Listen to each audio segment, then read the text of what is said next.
11 pun nggak apa-apa. Saya mulai setengah 10 kalau takut macet. Oh gitu.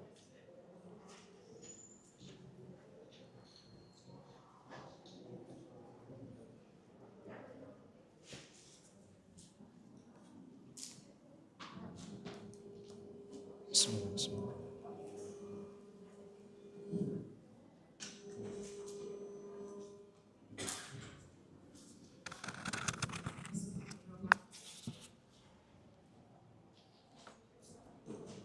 Bismillahirrahmanirrahim. Assalamualaikum warahmatullahi wabarakatuh. Alhamdulillahirabbil alamin wassalatu wassalamu ala isrofil anbiya'i wal mursalin wa ala alihi wa sahbihi ajmain. Amma ba'd.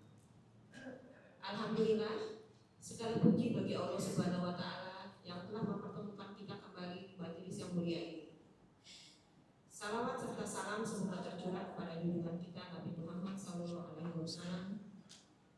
beserta keluarga, para sahabat, dan seluruh umatnya yang istiqomah mengikuti sunnah beliau hingga akhir zaman. Hadirin yang dirahmati Allah, dengan penuh rasa syukur dan harapan akan keberkahan, pada hari ini kita kembali dipertemukan dalam rangka menimba ilmu syar'i yang insya Allah akan dibawakan oleh guru dan kita Ustaz Amin Nurbait Hafizahullah. Adapun materi yang akan diangkat oleh beliau pada hari ini berjudul Belajar Tawakal. Adapun kajian ini merupakan kolaborasi dari 6 majelis taklim ahwa, yaitu Majelis Taklim Al-Muslimah, Al-Fatah, Al-Haura, Az-Zahra, Safa Aisyah, dan Majelis Taklim Hadijah. Kami di sini semua mengucapkan jazakumullah khair atas kehadiran Ustaz Amin Nurbait Hafizahullah. Terima kasih. Semoga Allah selalu menjaga Ustaz, tim dan seluruh keluarganya. Amin. Tidak lupa kami ucapkan jazakumullah khair kepada seluruh yang berkaitan.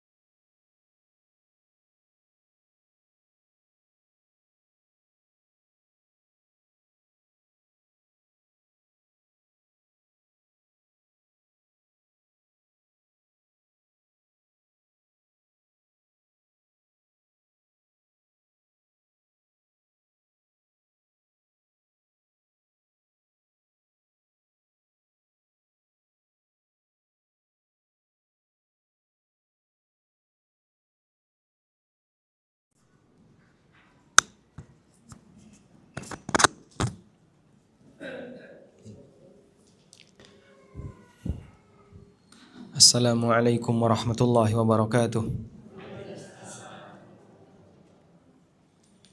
Alhamdulillahi rabbil alamin. Wassalatu wassalamu ala ashrafil mursalin Nabiyyina wa maulana Muhammadin wa ala alihi wa sahbihi ajma'in. Wa ashhadu an la ilaha illallah wahdahu la syarika lah. Wa ashhadu anna Muhammadan abduhu wa rasuluh. Salawatu rabbi wa salamu alaihi wa ala alihi wa ashabihi wa man sara ala nahjihi wastanna bi sunnatihi ila yaumiddin. Alhamdulillah, puji syukur kita haturkan kehadirat Allah Azza wa Jal. Di pagi ini, di tengah kesibukan masyarakat dalam mencari dunia, tapi Anda menyempatkan waktu untuk mencari ilmu agama. Dan sesuatu yang berbeda, maka akan memberikan nilai yang berbeda.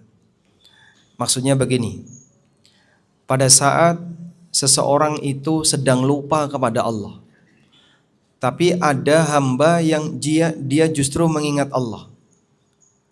Ini menjadi salah satu faktor nilai pahalanya makin besar. Karena itu Nabi SAW menyebutkan di antara zikir yang ringan tapi pahalanya besar, bisa menghapus 1 juta dosa, bisa meningkatkan 1 juta derajat, dan dicatat untuknya 1 juta pahala. Itu zikir apa kira-kira? Ada yang tahu? La ilaha illallah wahdahu la syarikalah lahul mulku walahul hamdu yuhyi wa yumit wa huwa hayyun la yamut wa huwa ala kulli syai'in qadir. Insyaallah Bapak Ibu semuanya sudah hafal zikir ini ya?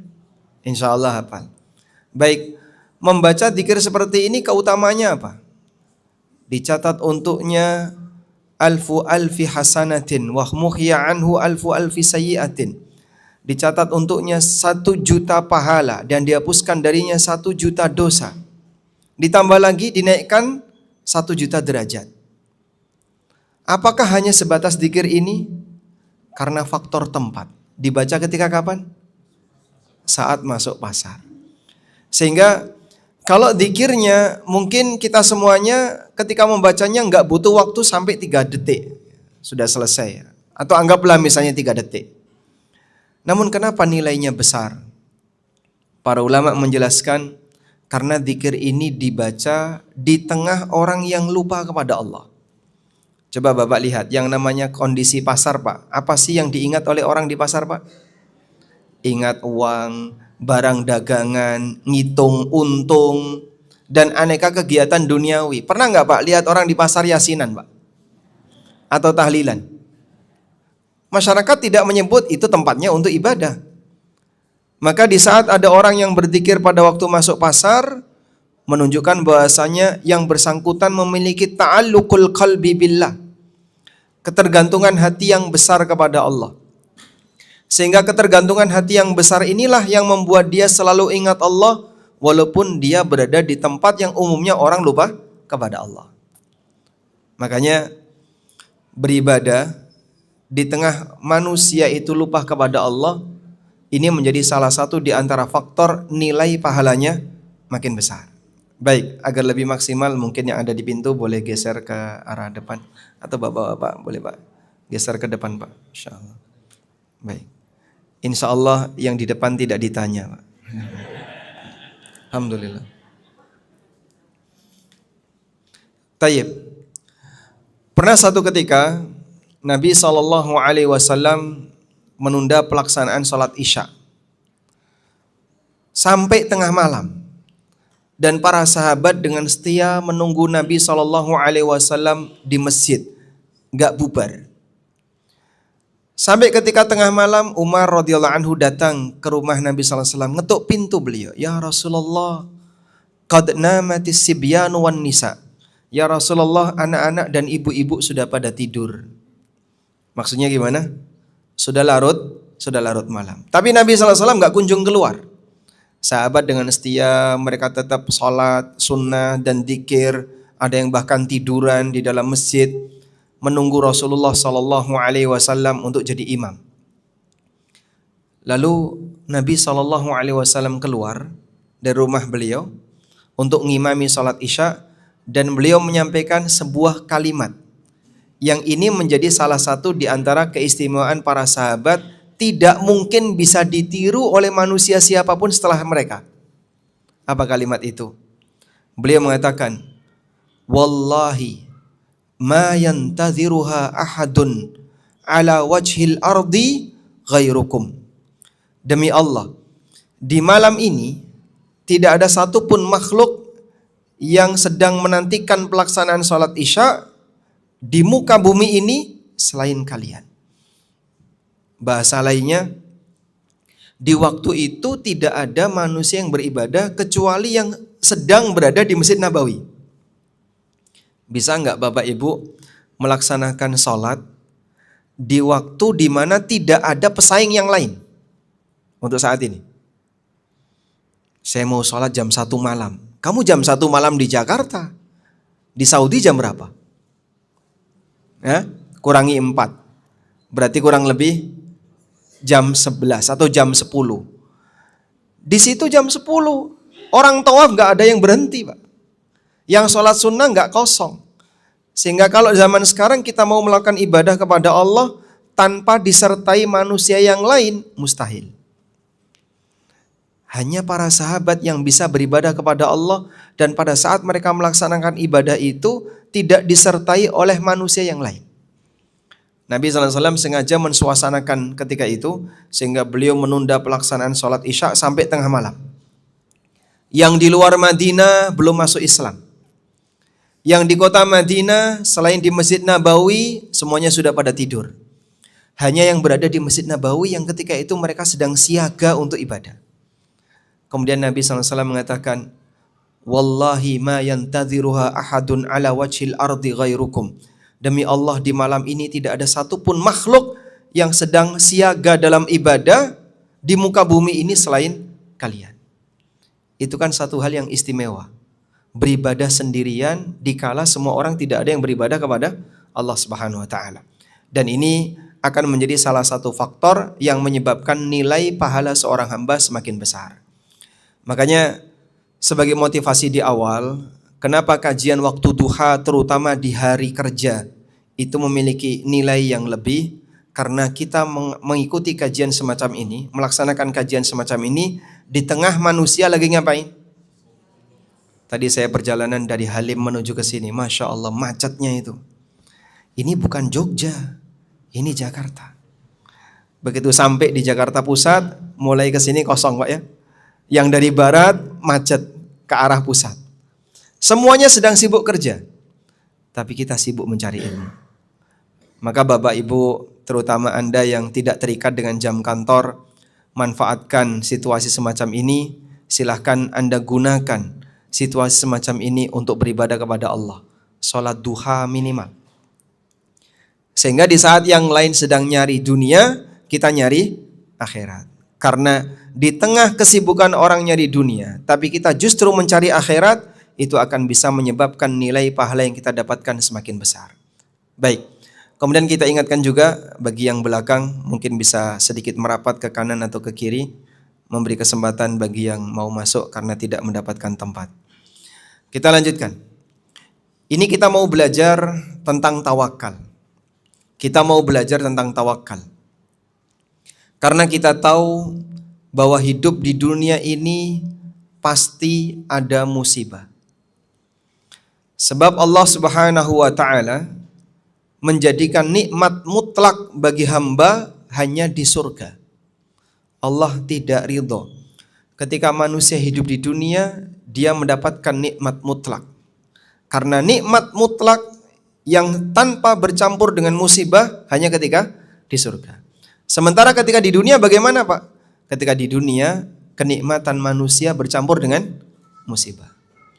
Anda bisa melihat kira-kira Pak, siapa manusia yang hidupnya paling nikmat di dunia Pak? Secara materi Pak. Boleh disebut orang paling kaya? Mungkin kita akan mengatakan yang paling kaya Pak. Ada lagi enggak? Yang paling tinggi jabatannya, ada lagi? Yang paling. Mungkin kita akan menyebut orang yang paling nikmat di dunia secara materi adalah yang paling kaya. Atau yang paling tinggi jabatannya. Baik, coba sekarang kita cek orang semacam ini. Mereka yang paling kaya di dunia Pak, pernah nggak sakit Pak? Pernah? Baik. Orang yang paling tinggi kekuasaannya di dunia, pernah nggak sakit hati Pak? Pernah? Demikianlah kondisi hidup di dunia. Kenikmatannya selalu bercampur dengan musibah. Allah Subhanahu wa taala tidak ridha untuk memberikan kenikmatan bagi hamba 100% mutlak ketika di dunia. Karena itu pada waktu Nabi Adam alaihissalam, saat beliau berada di surga, Allah sudah memberitahu tentang keberadaan iblis. Allah berfirman, Inna hadza aduwwul laka wa li zawjik fala yukhrijannakuma minal jannati fatashqa. Wahai Adam, sesungguhnya makhluk ini yaitu iblis adalah musuh bagimu dan musuh bagi istrimu. Fala yukhrijannakuma minal jannah, maka jangan sampai iblis mengeluarkan kalian berdua dari surga, fatashqa, sehingga nanti uripmu jadi melarat. Sehingga nanti hidupmu jadi susah. Dan itulah bawaan hidup di muka bumi. Siapapun yang hidup di alam dunia, pasti dia akan mengalami musibah. Hasan Al-Basri pernah menyampaikan sebuah pesan, boleh ditulis ya. Pesan ini disampaikan kepada Umar bin Abdul Aziz. Kata beliau rahimahullah, wa'lam anna ad-dunya daru dha'nin wa laysa bidari iqamatin wa innama unzila Adamu ilaiha uqubatan wa anna ni'matad dunya mashubatun bil musibah. Ketahuilah, dunia ini negeri sementara, bukan untuk tempat tinggal selamanya, dan Nabi Adam diturunkan di dunia untuk menjalani hukuman. Ketahuilah, dunia ini negeri sementara, bukan tempat tinggal selamanya, dan Nabi Adam diturunkan di dunia dalam rangka apa? Menjalani hukuman, bukan untuk mendapatkan kenikmatan. Dan sesungguhnya kenikmatan dunia selalu bercampur dengan musibah. Kenikmatan dunia selalu bercampur dengan musibah. Sehingga siapapun yang hidup di tempat ini, dia pasti akan diuji oleh Allah Subhanahu wa taala dengan aneka musibah. Baik. Nah, keberadaan musibah itu akan menuntut kita untuk menentukan apakah kita berhasil dalam mengarungi musibah itu ataukah tidak. Salah satu di antara yang diajarkan dalam syariat kita adalah belajar untuk tawakal. Karena hidup ini penuh ujian. Kita diajarkan untuk tawakal karena hidup ini penuh ujian. Baik. Selanjutnya, Bapak Ibu yang dimuliakan Allah Ta'ala, berkaitan dengan tawakal, siapapun yang hidup, dia pasti diberi ujian oleh Allah Ta'ala. Dan tidak semua masalah hidup itu bisa diselesaikan sendiri. Karena tidak bisa diselesaikan sendiri, maka bagaimana caranya agar manusia itu terasa lebih ringan ketika dia dapat beban? Jawabannya, serahkan beban itu agar mendapatkan solusi dari Zat yang Maha Kuasa atas segala sesuatu. Itulah tawakal. Saya ulang ya. Siapapun pasti punya masalah. Dan selanjutnya, bagaimana agar masalah itu tidak menjadi beban bagi kehidupan kita? Maka jawabannya adalah serahkan masalah itu kepada siapa? Zat yang Maha Kuasa atas segala sesuatu. Dari sini kita bisa memahami bahwa hakikat dari tawakal adalah anugerah yang Allah berikan kepada hamba, karena tidak semua masalah itu bisa diselesaikan oleh hamba. Jadi ibaratnya pakai gini ya. Anda dikasih 100 soal. Dari 100 soal itu Anda bisa mengerjakan 70%. Yang 30% Anda kesulitan untuk mengerjakannya. Ini dipaksakan, tidak akan sanggup bagi Anda untuk menyelesaikannya. Tapi sang guru ngasih peluang. Kamu boleh minta pertolongan kepada aku untuk kasus yang tidak kamu selesaikan. Kira-kira kita sebagai murid memaksakan diri untuk menyelesaikan atau kita serahkan ke guru? Kita akan serahkan ke guru. Kenapa?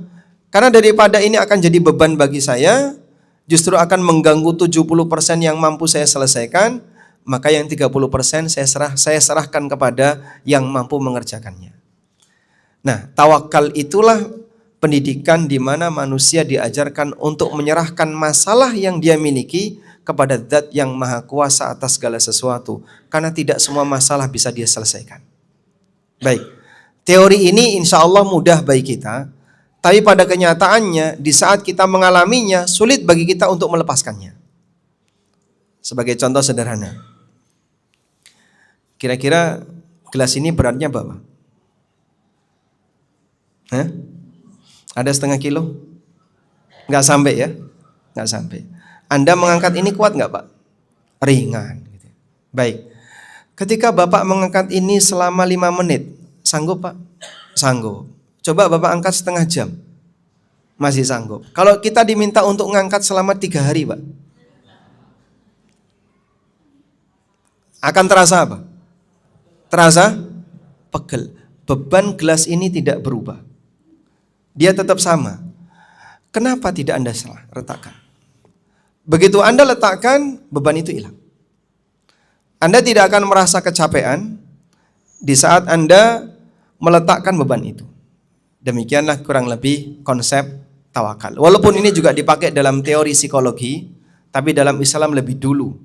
Karena kaum muslimin diajarkan oleh Allah Subhanahu wa taala untuk tawakal. Allah taala berfirman di surat Al-Maidah ayat 23, "Wa 'alallahi fatawakkalu in kuntum mu'minin." Allah taala berfirman, hanya kepada Allah bertawakallah kalian in kuntum mu'minin, jika kalian adalah orang-orang yang beriman. Hanya kepada Allah bertawakallah kalian in kuntum mu'minin, jika kalian adalah orang-orang yang beriman. Baik. Maka berdasarkan ayat ini, Allah Subhanahu wa taala menjadikan tawakal sebagai bagian dari syarat keabsahan iman. Sehingga orang mukmin itu selalu punya tawakal. Makanya Allah katakan, wa 'alallahi fatawakkalu, bertawakallah kalian hanya kepada Allah in kuntum mu'minin, jika kalian adalah orang-orang yang beriman. Sehingga setiap orang mukmin pasti dia bertawakal kepada Allah Subhanahu wa taala. Karena itu Sa'id bin Jubair rahimahullah pernah mengatakan, at-tawakkulu jima'ul iman. Tawakal itu poros iman. Tawakal itu poros iman. Karena seorang hamba akan bisa menjadi mukmin yang baik sepanjang dia bisa bertawakal kepada Allah Subhanahu wa taala. Baik. Karena itulah jamaah yang dimuliakan Allah, seorang mukmin ketika dia menjalani kehidupannya makin banyak pasrah kepada Allah, makin sempurna imannya. Dan manusia yang paling bertawakal adalah para nabi. Sehingga walaupun ujian mereka itu sangat berat, tapi para nabi adalah manusia yang menjadi pemimpin-pemimpin bagi mutawakkilin, bagi orang-orang yang bertawakal.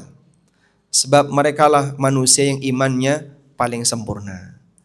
Jadi saya ulang, yang namanya tawakal berbanding lurus dengan apa? Iman. Karena seseorang hanya bisa bertawakal apabila dia punya iman. Kalau dia tidak punya iman, mustahil dia bisa bertawakal. Maksudnya gimana, Pak?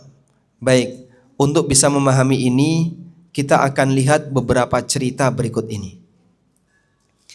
Ada beberapa kisah yang Allah sebutkan dalam Al-Quran, menggambarkan bagaimana tawakalnya seorang hamba kepada Allah, dan di saat yang sama ada banyak orang yang ketakutan kepada Allah. Kita mulai dari cerita yang pertama. Cerita yang dialami oleh Nabi Ibrahim alaihissalatu wassalam. Nabi Ibrahim alaihissalatu wassalam, beliau tinggal di sebuah masyarakat yang mereka adalah menyembah patung. Patung di zaman Nabi Ibrahim itu patung apa, Pak? Patung di zaman Nabi Ibrahim itu patung apa? Ya? Ada yang mengatakan bahwa patung di zaman Nabi Ibrahim itu patung yang mewakili perwujudan benda langit. Ada dewa matahari, ada dewa bulan, ada dewa bintang A, dewa bintang B, dewa bintang C. Makanya Ibrahim alaihissalam ketika berdebat dengan kaumnya, itu beliau diskusi dengan melihat benda-benda langit. Ketika melihat matahari, beliau mengatakan, hadza rabbi, ini adalah Tuhanku. Falamma afalat, begitu matahari tenggelam, Ibrahim mengatakan, saya tidak suka yang tenggelam. Innilah uhibbul afilin. Ketika melihat bulan, beliau mengatakan, ini adalah Tuhanku. Begitu bulan tenggelam, gimana Tuhan kok hilang? Dan seterusnya. Dan itu konteksnya adalah Ibrahim sedang berdebat dengan kaumnya. Jadi berhala di zaman Ibrahim, dalam penjelasan yang disampaikan oleh para ulama, itu bukan patungnya yang disembah, tapi patung ini diyakini mewakili benda-benda langit yang mereka anggap itulah arwah orang-orang soleh. Nah, Masyarakatnya itu punya kebiasaan. Di satu hari tertentu, di satu momen tertentu, mereka semuanya satu kampung berangkat ke hutan untuk berburu. Nah, pada saat itu Nabi Ibrahim alaihissalam ikutan. Lalu di tengah perjalanan, beliau mengatakan, qala inni sakim. Ibrahim mengatakan, aku sedang sakit. Padahal sebenarnya beliau sehat walafiat. Kenapa beliau bilang sakit? Inilah yang sering disebut oleh para ulama, Ibrahim berbohong sepanjang hidupnya cuma 3 kali. Pertama, pada waktu Ibrahim alaihissalam berangkat bersama kaumnya, lalu beliau bilang, aku sakit. Padahal sebenarnya jasad beliau sehat walafiat. Karena beliau ingin balik ke kampungnya dalam rangka untuk menghancurkan berhala. Maka satu-satunya cara untuk izin agar tidak ikut dalam rombongan tadi adalah berizin dengan apa? Uzur sakit. Akhirnya diizinkan. Yang kedua, pada saat Ibrahim balik ke kampungnya, lalu beliau menghancurkan berhala-berhala tadi. Faja'alahum judzadan illa kabiran lahum la'allahum ilaihi yarji'un. Maka Ibrahim memecah patung-patung tadi, dijadikan serpihan kecil-kecil. Judzadan itu serpihan batu kecil-kecil, dijadikan kerikil. Illa kabiran lahum, kecuali berhala yang paling gede. La'allahum ilaihi yarji'un, agar nanti kalau mereka pulang yang disalahkan yang gede. Nah, maka pada saat mereka pulang, mereka tanya, "A anta fa'alta hadza bi alihatinya ya Ibrahim?" Wahai Ibrahim, apakah kamu pelaku dari penghancuran berhala-berhala ini? Apa kata Ibrahim? Qala bal fa'alahu kabiruhum hadza fas'aluhum in kanu yantiqun. Ibrahim mengatakan, yang melakukannya adalah berhala yang paling gede itu. Coba tanya jika mereka bisa jawab. Ini kebohongan yang keberapa? Yang kedua. Yang ketiga, pada waktu Ibrahim alaihissalam bersama istrinya Sarah memasuki sebuah kampung. Nah, di kampung ini ada kepala suku yang dia suka merampas wanita. Jika wanita ini berangkat dengan suaminya, maka suaminya akan dibunuh. Tapi kalau berangkat selain dengan suaminya, akan dipenjara, tapi tidak sampai dibunuh. Dan Sarah radhiyallahu anha, istrinya Ibrahim yang keberapa? Yang pertama, ya. Istri yang kedua namanya Hajar. Kata Aisyah radhiyallahu anha, sejak zaman Sarah sampai zaman sekarang belum ada wanita yang lebih cantik daripada Sarah. Sejak zaman Sarah sampai zaman sahabat Aisyah radhiyallahu anha belum ada wanita yang lebih cantik melebihi Sarah. Akhirnya ditangkaplah Sarah ini dan dibawa untuk menghadap kepala suku tadi. Ibrahim sudah pesan sama istrinya, kalau kamu ditanya siapa aku, jawab aku adalah saudaramu. Ini kebohongan yang ketiga. Baik, yang sebenarnya 3 ini bukan bohong, namun disebut oleh para ulama dengan tauriyah. Tauriyah itu apa, Pak? Menyampaikan sebuah kalimat yang dipahami berbeda oleh lawan bicara. Ya, jadi misalnya bapak-bapak ya, habis dari mancing lama nggak pulang-pulang. Ya. Begitu mau pulang lewat masjid. Sampai rumah ditanya sama istrinya, dari mana bang kok lama nggak pulang-pulang? Masjid. Nah, jawaban itu namanya apa, Pak? Tauriyah. Itu bohong nggak, Bu, kira-kira, Bu? Hah? Gimana, Pak? Duh, mereka bilang bohong itu gimana? Aslinya nggak bohong. Toh tadi kan mampir masjid. Walaupun di masjid cuma cuci tangan, cuci kaki terus pulang. Nah, model seperti ini namanya apa? Tauriyah. Nah, Ibrahim alaihissalam sebenarnya melakukan tauriyah. Tauriyah itu adalah menyampaikan sebuah pernyataan yang dipahami berbeda oleh lawan bicara. Sehingga seolah-olah apa yang beliau sampaikan itu bukan dusta. Terus tauriyahnya ada di sisi mana, Pak? Yang pertama, saat beliau pamit, inni sakim, aku sedang sakit. Ibrahim meskipun fisiknya sehat, kenapa ngomong sakit? Maksudnya sakit hati. Karena ada berhala di kampungku masih dibiarkan saja. Dan beliau sebagai ahli tauhid tidak ridho kalau sampai ada berhala yang bertahan di kampungnya. Maka berangkatlah Ibrahim untuk menghancurkannya. Yang kedua, saat Ibrahim menghancurkan berhala-berhala tadi, ditinggal yang paling gede.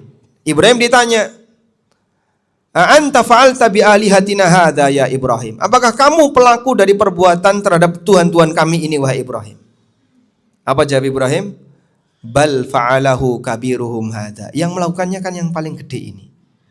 Ini kira-kira bohong enggak? Beliau yang pelakunya, kenapa malah nuduh berhala yang paling besar? Hah? Kenapa nuduh berhala yang paling besar? Bukankah itu bohong? Penjelasannya kayak gini. Coba lihat di lanjutan ayat. Ibrahim mengatakan, bal fa'alahu kabiruhum hadza fas'aluhu in kanu yantikun. Yang melakukannya adalah yang paling besar ini. Coba kalian tanya kepada mereka kalau mereka bisa bicara. Maksudnya, kalau mereka benar bisa bicara berarti pelakunya ini. Kalau mereka nggak bisa bicara berarti bukan ini. Paham? Jadi Ibrahim ngasih pernyataan di bagian akhir, pelakunya adalah yang paling besar ini jika dia bisa bicara.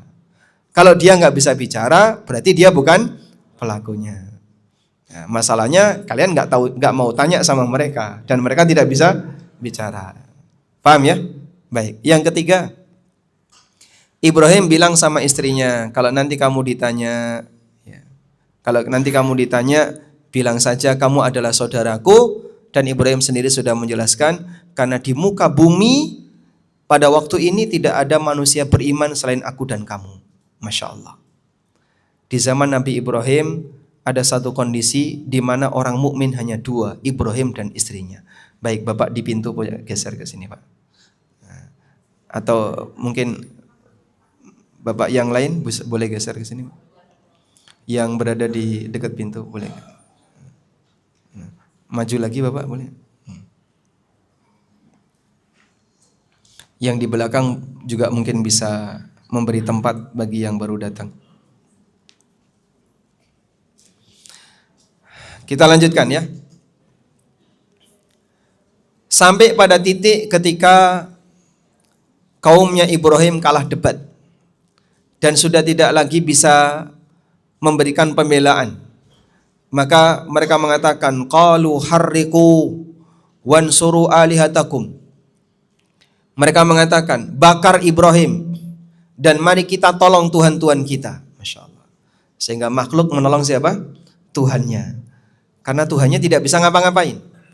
Akhirnya Nabi Ibrahim alaihissalatu wassalam disiapkan kayu bakar yang jumlahnya banyak sekali.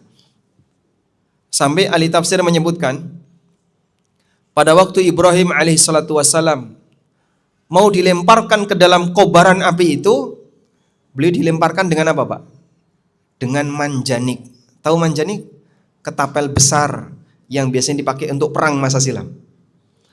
Ibrahim dilemparkan dengan menggunakan ketapel itu. Saking gedenya api tadi sampai mereka tidak berani untuk melemparkan Ibrahim dengan tangan mereka. Sehingga mereka lemparkan Ibrahim dengan menggunakan ketapel. Apa yang dikatakan oleh Ibrahim?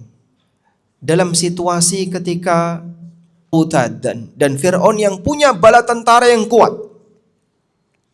Disebut oleh Allah Dzil Autad. Watad itu artinya pondasi. Wa Fir'auna Dzil Autad, Fir'aun yang punya pondasi yang kuat, maksudnya punya pasukan yang kuat. Jadi kerajaan Mesir ketika itu termasuk di antara kerajaan adidaya. Sehingga bagaimana seorang nabi yang cuman berdua dan masyarakatnya yang sedang tertindas dalam posisi terjajah bisa mengalahkan raja yang demikian gagah perkasa, kekuasaannya hebat. Keputusan Fir'aun waktu itu apa, Pak? Siapapun bayi laki-laki akan dibunuh. Siapapun bayi yang laki-laki akan dibunuh. Karena dia bermimpi bahwa nanti kepemimpinannya akan digulingkan oleh Bani Israel. Akhirnya dia membuat kebijakan, Bani Israel yang melahirkan anak laki-laki, maka bayinya dibunuh. Nah, terjadilah pembantaian bayi-bayi laki-laki.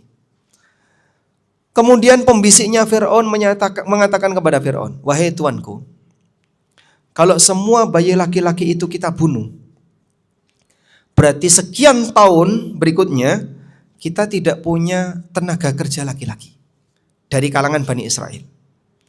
Sehingga kalau bisa jangan dibunuh semuanya. Nah terus gimana saranmu? Kami sarankan sebaiknya dibuat gantian. 1 tahun pembantian bayi laki-laki, 1 tahun dibiarkan. 1 tahun pembantian lagi, tahun berikutnya dibiarkan. Ya? Akhirnya dibuat gantian. Nah dari situlah Anda bisa memahami kenapa ada Nabi Harun. Nabi Harun ini laki atau perempuan? Laki-laki.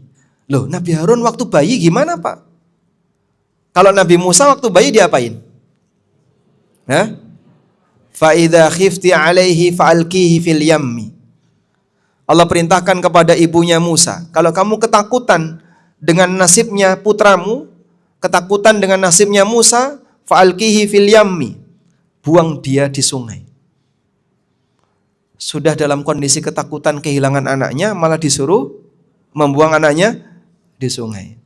Tapi anaknya diselamatkan oleh Allah di mana? Anaknya ibunya Musa ini diselamatkan oleh Allah di mana? Bayi Musa diselamatkan oleh Allah di tempat pusat bahaya. Di kantor pusat kan? Di kerajaan.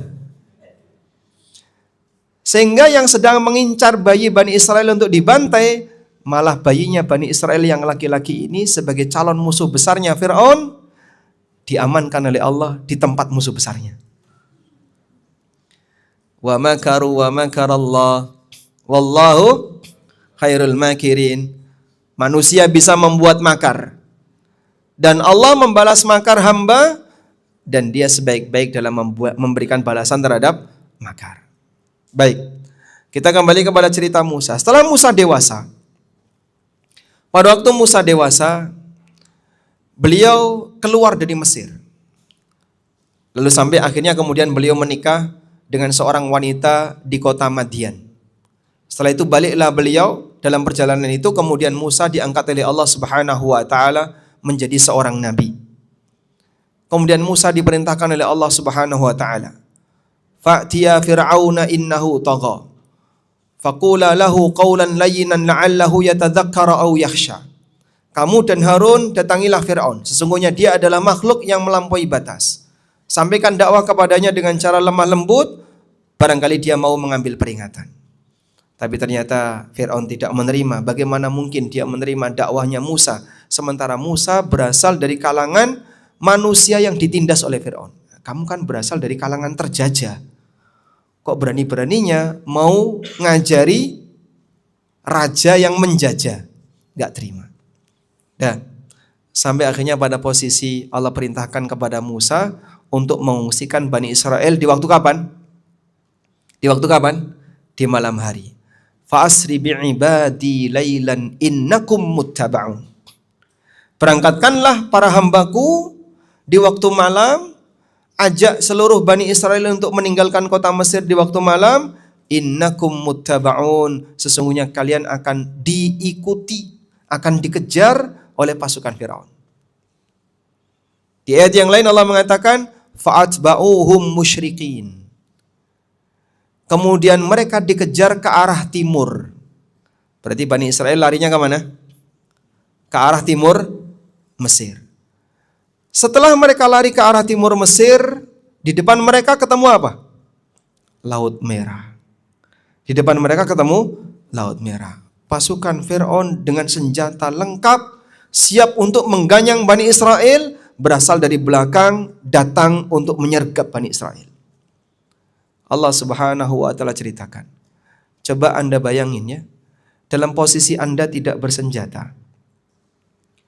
Jumlahnya banyak sekali, ada laki, perempuan, dan dominan perempuan. Karena yang laki-laki banyak dibantai. Kemudian tiba-tiba di belakang ada pasukan bersenjata dan mereka punya keinginan untuk membantai kita yang ada di situ. Depan lautan, belakang pasukan bersenjata. Depan mati, mundur mati. Apa yang terjadi? Allah Subhanahu wa taala menceritakan, "Falamma tara al-jam'an." ketika dua pasukan ini saling melihat. Pasukan Fir'aun melihat ke arah Bani Israel. Sebentar lagi kita akan ganyang kalian semua. Akan kita habisi kalian semua. Bani Israel dalam kondisi lemah, mereka melihat ke arah pasukan Fir'aun. Kita akan menghadapi pasukan yang demikian penuh senjata, dan itu laki-laki semua. Kalau Bani Israel kan campur lagi, perempuan, ada dewasa, ada anak-anak. Mereka pun ketakutan. Qala ashabu Musa. Maka orang-orang yang berada di sekitar Musa mengatakan kepada Nabi Musa, qala ashabu Musa inna lamudrakun. Bani Israel mengatakan, wahai Musa, kita akan ketangkap. Kita akan terbantai di sini. Apa kata Musa? Dengan penuh tawakal. Inilah bedanya orang yang punya tawakal dan yang tidak punya tawakal. Dalam situasi seperti itu, maju mati, mundur mati. Depan lautan, belakang pasukan bersenjata. Kita mau lari kemana? Maka mereka mengatakan kepada Musa, inna lamudrakun, kita pasti ketangkap. Apa kata Musa? Qala kalla inna ma'iya rabbi sayahdin. Gak mungkin. Allah bersamaku dan Allah akan memberikan petunjuk kepadaku. Jadi pada waktu Musa mendapatkan keluhan dari masyarakatnya, beliau tawakal kepada siapa? Kepada Allah atau kepada tongkat? Tenang, ada tongkat. Beliau tidak mengatakan demikian. Padahal Musa, ini kan di detik-detik terakhir perpisahan beliau dengan Fir'aun. Dan sebelumnya Musa sudah tahu tongkat ini punya kekuatan apa. Bisa berubah jadi ular. Dan pernah mengalahkan tukang-tukang sihir Fir'aun. Tapi dalam posisi ketika mereka ketakutan, seluruh Bani Israel ketakutan, depan lautan, belakang pasukan Fir'aun, Musa alaihissalam bukan bertawakal kepada tongkat. Apa yang beliau katakan? Inna ma'iya rabbi sayahdin. Allah bersamaku dan Allah akan memberikan petunjuk kepadaku. Sehingga tawakalnya kepada Allah. Pertanyaannya, sampai di detik itu, apakah Musa sudah tahu apa yang harus dilakukan? Sudah tahu atau belum? Ya? Belum. Dari mana Anda bisa menyimpulkan demikian? Musa menunggu bimbingan dari Allah. Musa menunggu bimbingan dari Allah. Dari sinilah Bapak Ibu, kita bisa mengetahui perbedaan antara sihir dengan mukjizat. Perbedaannya di mana, Pak? Mukjizat itu di luar kendali manusia. Mukjizat itu di luar kendali manusia. Sehingga manusia tidak bisa, kemudian para nabi yang punya mukjizat itu tidak bisa kemudian memunculkan mukjizat sesuai dengan keinginannya. Wahai mukjizat datanglah, nggak bisa. Sebab mukjizat itu murni pemberian dari Allah. Kalau Allah nggak ngasih, maka tidak akan muncul itu mukjizat. Beda dengan sihir. Kalau sihir itu di bawah kendali manusia. Sehingga saat orang mau melakukan sihir, dia punya keinginan sihir, dia lakukan sihir. Lalu dibantu oleh setan, dibantu oleh jin, sehingga terjadilah kejadian di luar kemampuan nalar manusia. Baik. Nah, turunan dari mukjizat itu karomah. Turunan dari mukjizat itu karomah. Sehingga apa perbedaan antara mukjizat dan karomah? Kalau mukjizat itu dimiliki oleh para nabi, sementara karomah dimiliki oleh selain nabi. Tapi karomah itu sifatnya sebagaimana mukjizat, murni pemberian dari Allah dan bukan hasil dari pembelajaran yang dilakukan oleh manusia.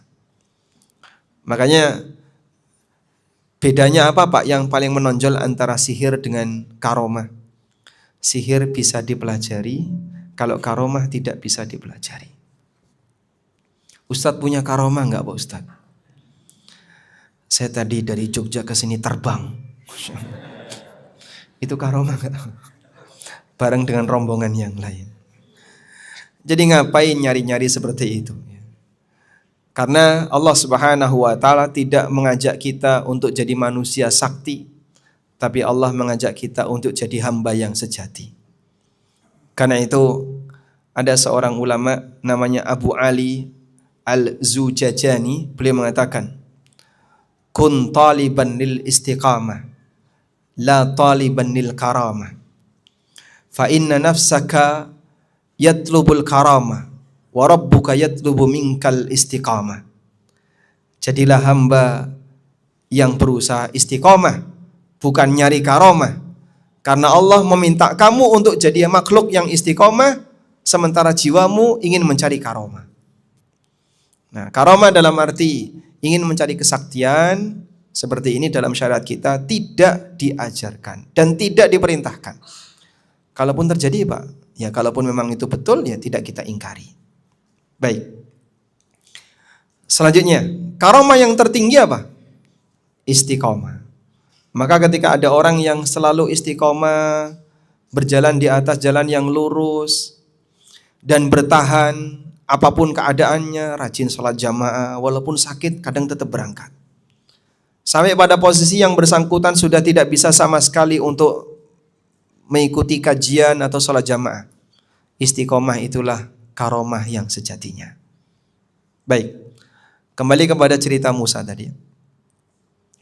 Pada titik terakhir ketika Musa alaihissalam mendapatkan pengaduan dari masyarakatnya, di mana mereka semuanya ketakutan. Depan mati, mundur mati. Depan lautan, belakang apa? Pasukan Fir'aun. Maka mereka mengatakan kepada Musa, innala mudrakun, kita pasti ketangkap. Apa kata Musa? Kalla inna ma'ya rabbi sayahdin. Tidak mungkin, Allah bersamaku dan Allah akan memberikan petunjuk kepadaku. Fa'auhayna ila Musa anidrib bi'asakal bahar. Lalu kami wahyukan kepada Musa. Dengan penuh tawakal, Musa minta bimbingan kepada Allah. Kemudian Allah langsung ngasih bimbingan. Anidrib bi'asakal bahar. Pukulkan tongkatmu ke arah lautan. Fanfalaqa fakana kullu firkin kattaudil adim. Begitu dipukulkan, lautan itu terbelah. Seperti apa lautan itu terbelah? Bukan airnya pergi ke lautan yang lain. Bukan airnya pergi ke tempat yang lain, tapi airnya itu naik, Pak. Yang dikatakan oleh Allah dalam Al-Quran, fakana kullu firkin kattaudil azim. Setiap belahan itu seperti gunung yang tinggi. Jadi airnya itu naik. Membelah dan airnya naik. Tengahnya jalan. Dan ada beberapa jalan yang diberikan oleh Allah Subhanahu wa taala kepada Bani Israel. Ada yang menyebutkan ada 12 jalur. Karena Bani Israel terdiri dari 12 suku. Mereka kemudian berhasil untuk menyeberang. Baik. Yang terjadi pada pasukan Fir'aun gimana, Pak? Apa yang dilakukan oleh Fir'aun? Balik atau gimana, Pak? Hah? Dia ngejar. Logika sederhana kita kan kayak gini. Itu Fir'aun sudah tahu di depannya bahaya. Ini kan beresiko ya. Bani Israel sudah jauh di depan, berhasil nyebrang. Dia nekat nyebrang. Kalau orang waras, dia pulang tetap jadi raja. Andaikan Fir'aun itu pulang, dia tetap jadi raja. Masih bisa menikmati kerajaannya, masih bisa menikmati semua kekayaan Mesir. Tapi subhanallah, wa makaru wa makarallah. Dia pernah berbuat makar dan Allah balas makar itu. Allah sematkan dalam hati Fir'aun kesombongan yang berlebih ketika itu. Sehingga dia yakin dia mampu untuk mengejar Bani Israel. Dalam situasi ini sangat berisiko. Ada dua kemungkinan, yang di depan selamat, belakang habis. Kalau lautan itu ketemu. Atau kemungkinan yang kedua, semuanya habis. Tapi dia tetap dengan semangat emosinya dan kesombongan yang tinggi, kejar itu Bani Israel. Begitu sampai di tengah, Allah Subhanahu wa taala tenggelamkan mereka. Makanya jamaah yang kami hormati, cara Allah dalam membinasakan Fir'aun bukan dengan ditenggelamkan kerajaannya. Bukan dengan dikirim angin atau hujan lebat atau hujan batu atau banjir. Tapi Allah amankan kerajaannya. Kerajaan Fir'aun itu utuh. Wanita-wanita Mesir utuh karena nggak ikut. Aneka perhiasan di kota Mesir utuh. tapi lelakinya yang dikeluarkan. Lelakinya yang dikeluarkan. Lalu lelakinya, rajanya dan pasukan-pasukan yang hebat-hebat itu mati semuanya. Sebagai balasan, dulu dia membantai lelaki kaum muslimin, sekarang lelakinya dibinasakan oleh Allah Ta'ala. Dalam waktu yang sama. Sehingga dikatakan oleh Allah Subhanahu wa taala dalam Al-Qur'an, "Kam taraku min jannatin wa uyun wa na'matin kanu fiha farihin." Mereka meninggalkan kebun-kebun dan air mata yang mereka punya di Mesir, dan aneka kenikmatan yang dulu mereka banggakan. Mereka tinggalkan kerajaan itu, lalu mereka gimana? Ditenggelamkan oleh Allah Subhanahu wa taala. Nah, dalam sebagian riwayat diceritakan bahwa Musa mengutus Nabi Yusha bin Nun. Siapa Nabi Yusha? Nabi Yusha ini yang menemani Musa ketika mencari Khidir. Anda baca surat Al-Kahfi? Sudah, ada cerita Musa ketemu siapa? Khidir. Saat Musa berangkat mencari Khidir, ditemani siapa? Seorang pemuda. Itulah Nabi Yusha bin Nun.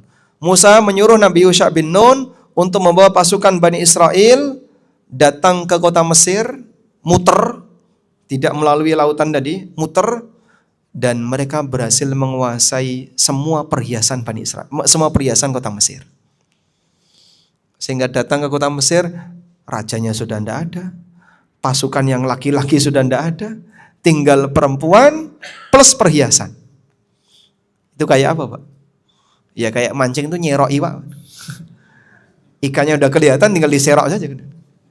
Sehingga gak perlu ada usaha yang lebih untuk bisa mendapatkan hasil. Dari situlah mereka membawa aneka kekayaan kota Mesir ke daerah Palestina, ke daerah Syam. Nah, kenapa ada cerita setelah itu Bani Israel menyembah patung pedet anak sapi. Ya. Anak sapi apa? Pedet. Ya.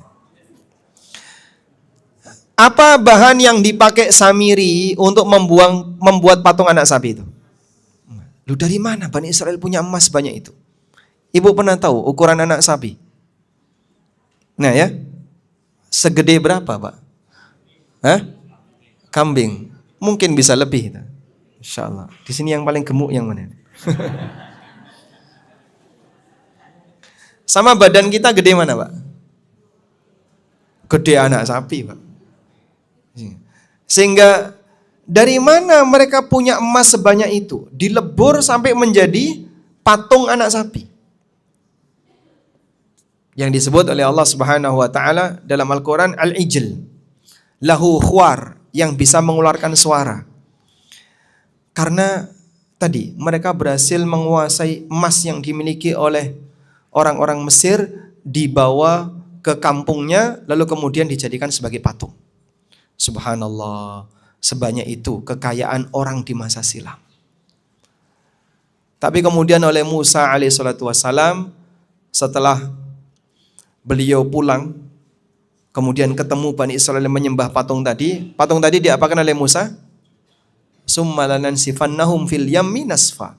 Patung itu dilebur oleh Musa, kemudian emas yang lebur tadi dilempar ke sungai.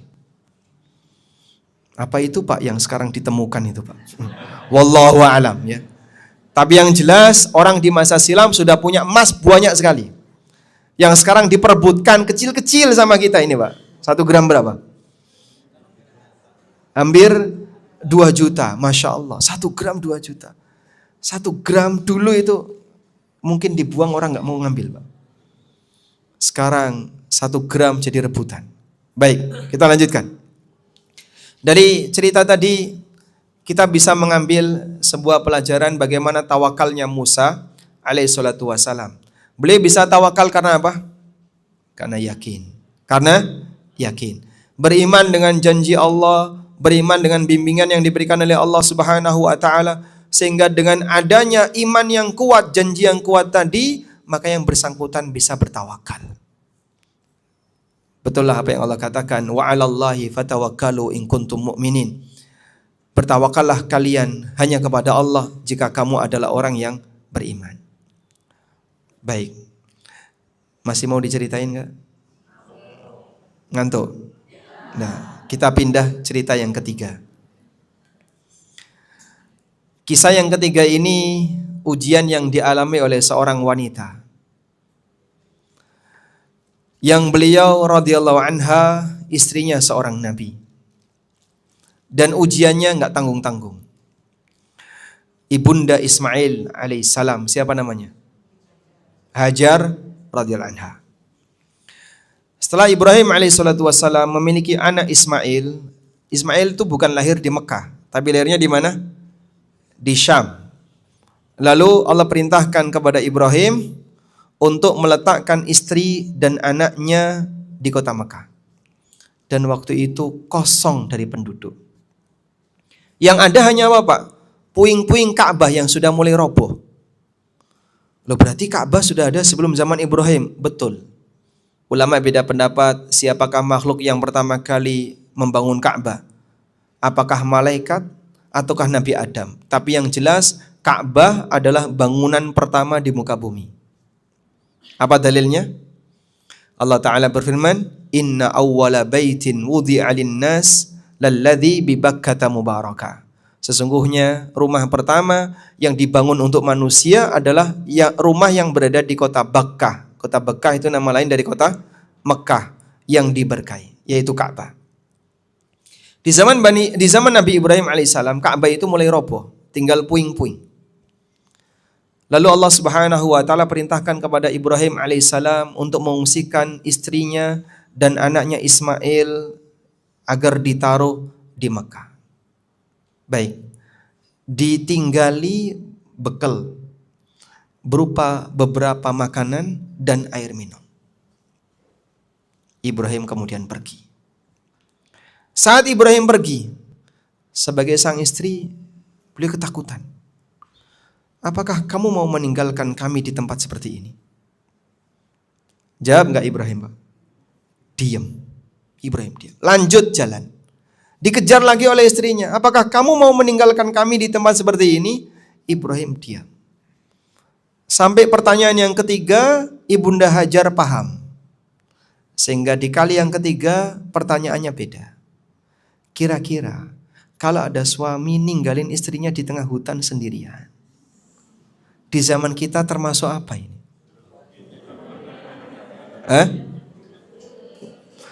Kriminal itu, Pak. Istri bisa lapor itu.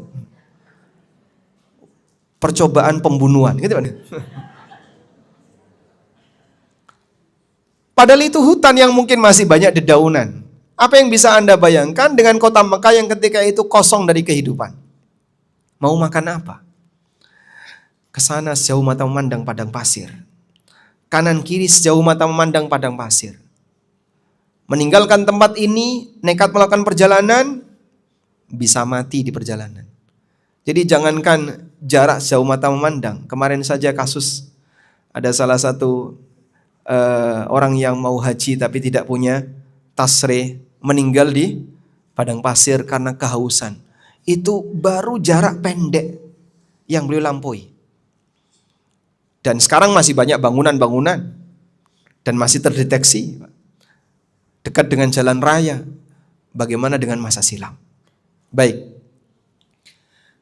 Sampai akhirnya Ibunda Hajar tanya kepada Ibrahim, Allahu amaraka bihadza. Apakah Allah yang menyuruhmu untuk melakukan seperti ini? Apa jawab Ibrahim? Naam. Hanya dengan satu kata, iya. Tawakalnya wanita ini. Saya yakin ya, bapak-bapak yang laki-laki ini, jika ditimbang dengan mentalnya Hajar, kita yang ada di sini kalah, Pak. Pada kita laki-laki, Pak. Tawakalnya Ibunda Hajar pada waktu ditinggal oleh Ibrahim dan dikatakan oleh Ibrahim ini adalah perintah Allah. Apa yang beliau ucapkan? Idzan la yudayyunallah. Jika memang ini perintah Allah, maka Allah tidak akan menyia-nyiakan kita. Allah tidak akan menyia-nyiakan kita. Subhanallah. Akhirnya Hajar balik menemui anaknya yang masih bayi. Baik, dengan perbekalan seadanya, ketika panas itu matahari terbit dari timur, menyengat panasnya, beliau pindah ke sebelah sini. Nih. Nah, Bertahan untuk mencari teduh di sebelah baratnya puing-puing Ka'bah. Ketika matahari berada di sebelah barat, beliau pindah ke sebelah timurnya Ka'bah. Muter kayak gitu terus. Gimana ketika matahari di tengah? Dia harus bertahan apapun yang terjadi. Sampai akhirnya perbekalan habis dan ASI-nya Hajar tidak keluar. Kira-kira ya ibu-ibu, berapa lama tidak makan sampai ASI habis?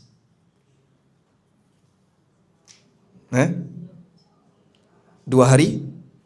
Atau sehari? Sehari? Sehari atau 2 hari? Sehari. Anggaplah misalnya sehari. Jadi misalnya puasa dari subuh sampai maghrib, yang masih menyusui ASI-nya nggak keluar. Dia nggak makan selama seharian. ASI nggak keluar. Ismail kelaparan dan meronta-ronta nangis. Dalam tafsir Ibnu Katsir, beliau menyebutkan riwayat yang panjang yang diriwayatkan oleh Ibnu Abi Hatim. Hajar radhiyallahu anha ketika melihat Ismail yang menangis meronta-ronta tadi, beliau itu nggak tega. Jadi ada pertanyaan, kenapa Hajar kok malah meninggalkan Ismail, terus lari-lari, naik ke Bukit Sofa, turun, naik lagi ke Marwah 7 kali, itu ngapain? Anaknya sedang nangis kok malah ditinggal. Dalam riwayat itu dikatakan Hajar tidak tega melihat anaknya mati di depan matanya. Ibunda Hajar tidak tega melihat anaknya mati di depan matanya. Jadi kalaupun mati, jangan di depan mata ibunya. Gak tega ibunya melihat anaknya mati di depan matanya. Maka beliau meninggalkan Ismail. Dalam posisi Ismail menangis. Menangis karena kehausan, menangis karena kelaparan. Naiklah ibunda Hajar ke atas Bukit Sofa.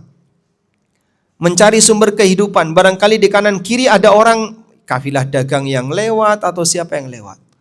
Gak menemukan apapun. Kemudian beliau turun, lalu beliau berlari.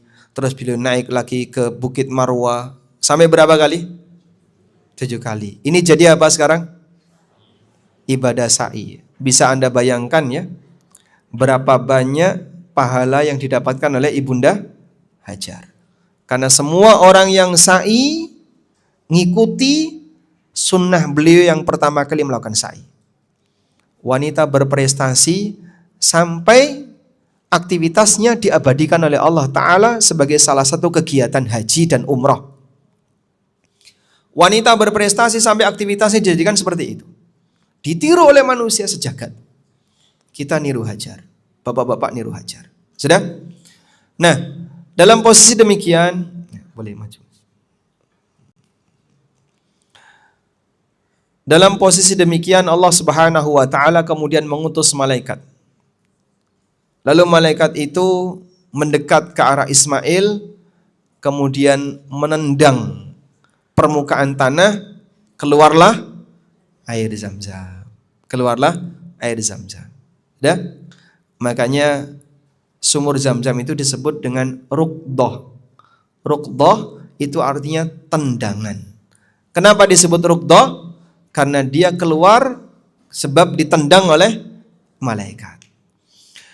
Kemudian Hajar melihat ketika sumur itu keluar. Nah, di sini ada satu hikmah. Rizki datang bukan di tempat dia mencari. Hajar mencari rizki dan sumber kehidupan di antara Sofa dan Marwah. Tapi rizki keluar dari kakinya Ismail. Dan jarak antara sumur Zam-Zam dengan Ka'bah kurang lebih 24 meter. Jadi tidak jauh dari Ka'bah. Kalau Bapak tawaf kok lihat ada tutup ya. Ada tutup ya kayak tutup gorong-gorong itu di tengah-tengah pelataran Ka'bah, di tengah pelataran Matof, itulah kira-kira di bawah itulah sumur Zam-Zam. Jaraknya kurang lebih 24 meter. Sudah? Lalu kemudian keluarlah air Zam-Zam. Nah, oleh Ibunda Hajar radhiyallahu anha dibuat cekungan-cekungan. Jadi beliau ngeruk tanah biar air itu tidak langsung mengalir hilang, mengendap di tanah-tanah tadi. Dan dari situ beliau mendapatkan sumber makanan. Nabi SAW memberikan keutamaan untuk Zam-Zam. Apa keutamaan Zam-Zam? Apa keutamaan Zam-Zam, Pak? Mengenyangkan. Rasulullah SAW mengatakan, Zam-Zam lima syuribalah. Zam-Zam itu berfungsi sesuai dengan niat ketika orang meminumnya. Baik. Coba saya tanya, Bapak sudah pernah minum Zam-Zam, Bapak? Sudah. Niat apa, Pak, ketika minum Zam-Zam? Biar sehat. Ya. Kalau Bapak, niatnya apa? Sehat. Sehat. Semuanya sehat. Masya Allah. Salam sehat. Jadi sekarang kan semua orang kepikiran pokoknya harus sehat gitu ya. Ada nggak yang punya niat yang lain ketika minum Zam-Zam? Bapak punya niat apa saat minum Zam-Zam? Biar sehat, biar kuat. Coba saya ceritakan ya, ulama ketika minum Zam-Zam itu niatnya jauh lebih istimewa daripada hanya sebatas mikir sehat, Pak. Abdullah bin Mubarak, salah satu gurunya Imam Bukhari. Beliau minum Zam-Zam dengan niat agar di hari kiamat tidak kehausan.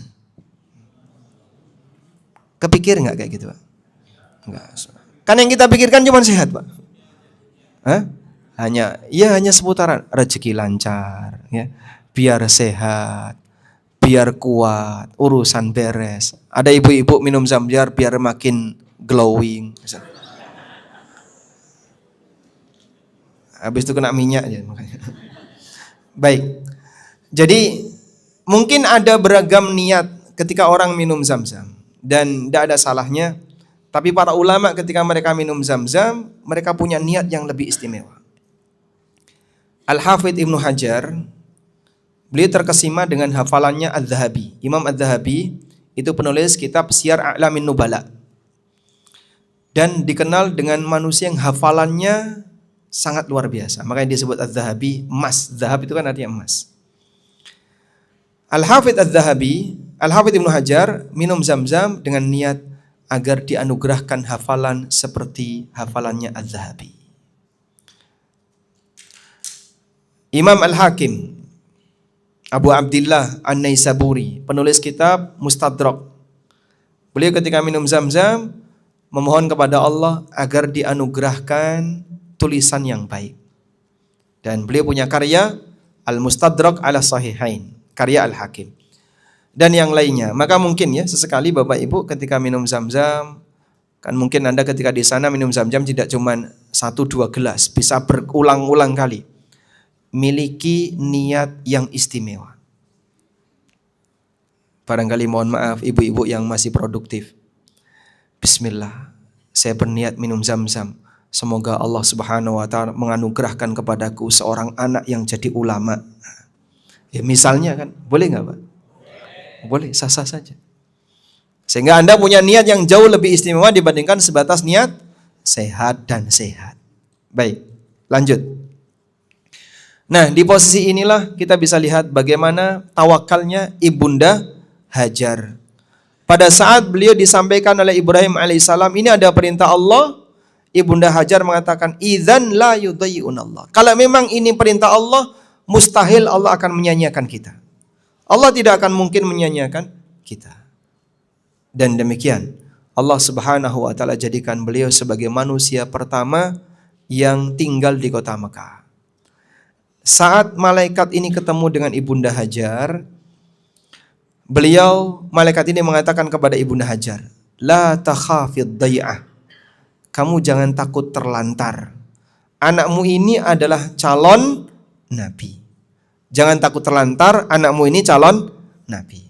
Baik, kalau anaknya sebagai calon nabi, mungkin nggak dia mati masih kecil?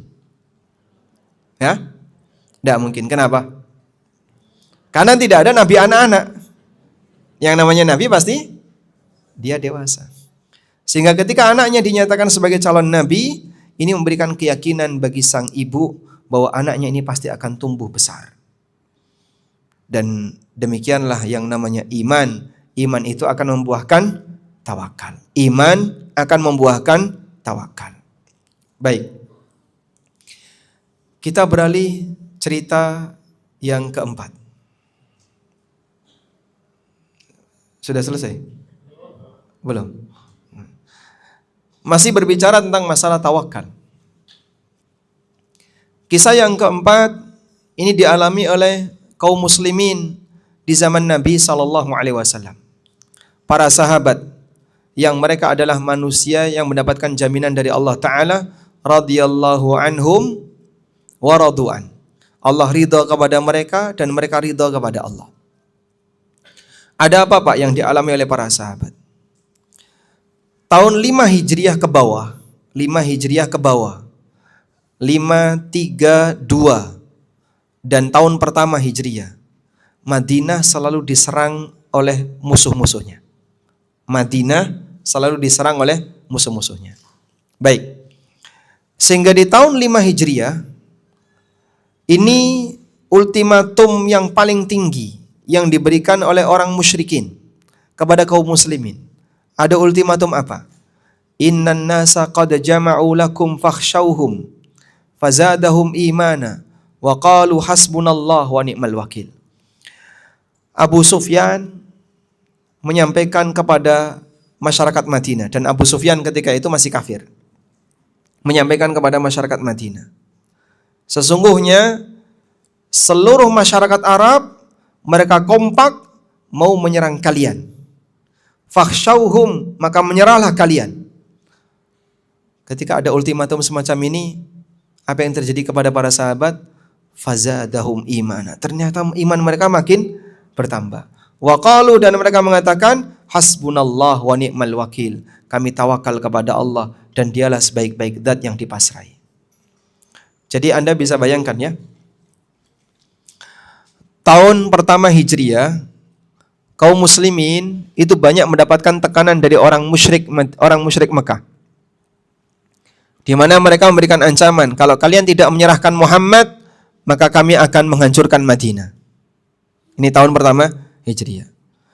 Tahun kedua terjadi peristiwa Perang Badar Kubro. Dengan perbandingan pasukan 1:3. Muslim berapa? Berapa? Mantan jamaah tahu misalnya. 300 berapa Pak? 300 yang jadi angka andalannya jamaah. Islam jamaah angka andalannya berapa? 313. 300 sekian belas. Jumlah kaum muslimin 300 sekian belas. Jumlah orang musyrik 1000. Jadi 1:3. Udah? Tahun 3 Hijriah terjadi peristiwa perang Uhud. Madinah diserang dan pasukan sangat dekat dengan pintu masuk kota Madinah, hanya kurang lebih 3 kilo. Posisi Masjid Nabawi dengan Gunung Uhud hanya kurang lebih 3 kilo. Pasukan sudah tinggal 3 kilo. Tahun 5 Hijriah mereka mengumpulkan seluruh kekuatan dan menyerang Madinah bareng-bareng. Mau masuk ke kota Madinah. Nah, di saat itulah Nabi SAW setelah musyawarah dengan para sahabat akhirnya membuat apa? Parit. Parit ini namanya apa? Khandaq. Parit ini namanya Khandaq. Maka disebut dengan perang Khandaq atau perang Ahzab. Ahzab itu apa Pak? Ahzab itu artinya multi suku, multi hizb. Dari suku A, suku B, suku C dan seterusnya. Baik. Selanjutnya, dalam situasi seperti itu, para sahabat bertawakal kepada Allah. Kaum muslimin membuat Ahzab, membuat Khandaq, membuat parit. Dalam situasi Madinah sedang kekurangan bahan makanan. Mereka kerja bakti. Kalau di zaman kita kan kerja bakti itu makanan berlimpah Pak ya. Snack berlimpah, teh ada di mana-mana, campur kopi, susu dan seterusnya. Itu kerja bakti zaman sekarang. Banyak kegiatan makannya daripada kerjanya. Pas lagi kurban itu baru megang pisau sekali aja sudah makan berkali-kali. Baik. Sampai para sahabat mereka mengganjel perutnya dengan batu. Jadi orang dalam kondisi sangat lapar, perut kosong, terasa sakit. Ditekanlah perutnya dengan batu. Biar tidak merasakan sakit. Bukan untuk menghilangkan lapar, tidak merasakan sakit. Laparnya tetap lapar. Sakitnya dikurangi dengan cara ditekan itu perutnya. Mereka datang kepada Nabi SAW. Dan Rasulullah SAW mengganjal dengan 2 batu. Sahabat ganjal perutnya dengan 1 batu, Nabi SAW ganjal dengan 2 batu. Dalam kondisi kekurangan. Sampai kemudian terjadilah perang sebagaimana yang mereka berikan ultimatumnya kepada para sahabat. Pasukan dalam jumlah banyak sekali datang. Tapi mereka terhalangi dengan Khandaq. Mereka tidak menyangka kalau akan menghadapi itu. Hingga akhirnya mereka melakukan apa? Bertahan di luar Khandaq sambil membuat tenda. Allah Subhanahu wa taala mengirim hujan deras plus angin ribut yang menyerang tenda-tenda mereka sehingga banyak tenda mereka yang roboh. Api yang mereka buat mati padam dan mereka belum persiapan dengan situasi hujan deras seperti itu. Sementara di kota Madinah adem ayem, nggak turun hujan. Padahal itu bersebelahan, Pak. Yang satu kena apa? Badai, hujan badai, Madinah tenang. Akhirnya mereka pun kocar kacir pulang. Nggak kuat dengan badai kenceng yang dikirim oleh Allah Subhanahu wa taala sehingga tenda-tenda mereka roboh. Makanya Nabi SAW mengatakan dalam ikrarnya, wa hazamal ahzaba wahdah. Allah mengalahkan pasukan Ahzab sendirian. Wa hazamal ahzaba wahdah. Dia mengalahkan pasukan Ahzab sendirian. Dengan dikirim badai kencang tadi sampai kemudian mereka bubar dan kaum muslimin tidak mendapatkan serangan yang berarti dari orang-orang kafir.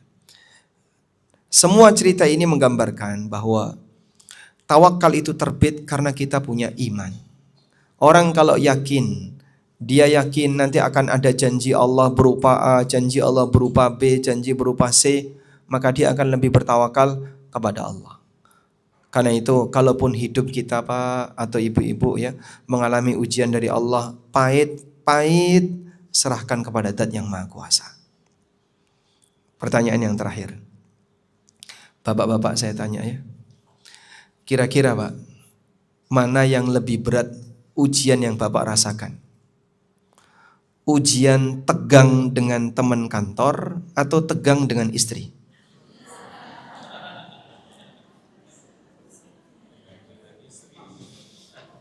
Hah? Berantem dengan teman kantor atau dengan istri? Hah? Lebih berat mana Pak? Dengan istri. Masya Allah, berarti istri Bapak gagah perkasa. Baik, ibu-ibu sekarang ya. Lebih sakit hati mana? Lebih sakit hati mana? Didolimi tetangga atau didolimi suami?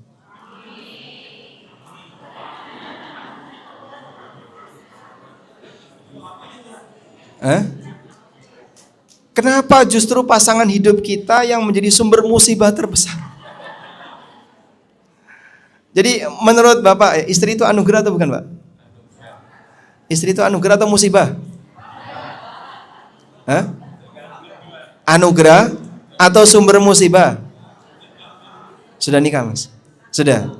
Istrinya ada di sini enggak? Ada, Masya Allah. Jawab dengan jujur. Istri itu anugerah atau sumber musibah? Masya Allah. Jujur insya Allah jawaban ini. Nah, karena masih muda Pak. Kalau beda usia mungkin beda jawaban ini. Kalau bagi ibu-ibu, suami itu anugerah atau sumber musibah? Musibah. Sabar Pak ya. Tayyib.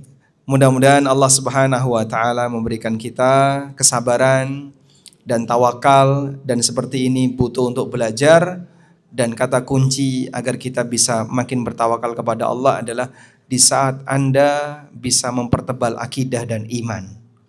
Makin kuat akidahnya, maka insya Allah akan terasa lebih mudah untuk bertawakal saat menghadapi musibah. Demikian, semoga yang sedikit ini bermanfaat. Wassallallahu ala nabiyyina Muhammadin wa ala alihi wa sahbihi wasallam.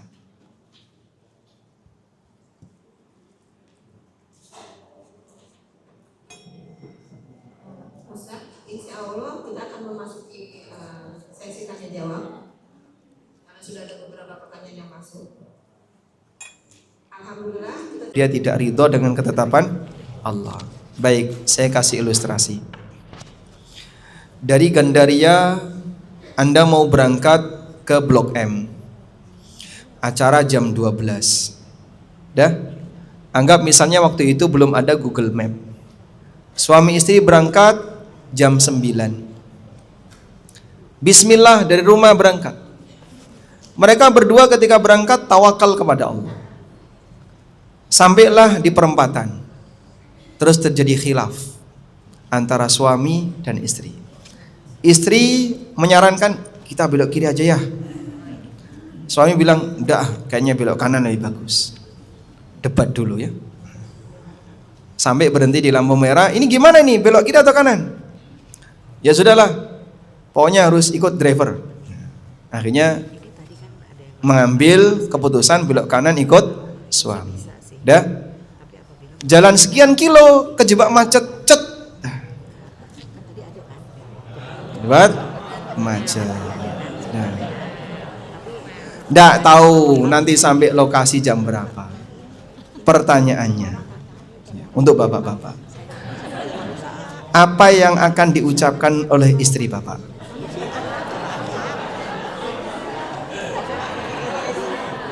Ya? Nggak dengar kata istri, apa lagi? Kira-kira istri bapak ngomong apa? Tuh kan? Apa lagi?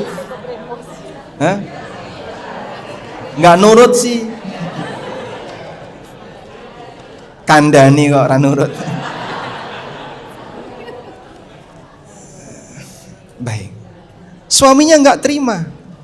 Akhirnya balas emosi dia. Berantemlah suami istri. Itu AC mobil Pak udah full low. Kipasnya maksimal. Tapi karena berantem mobil yang dingin terasa. Pernah nggak ngalamin kayak gitu?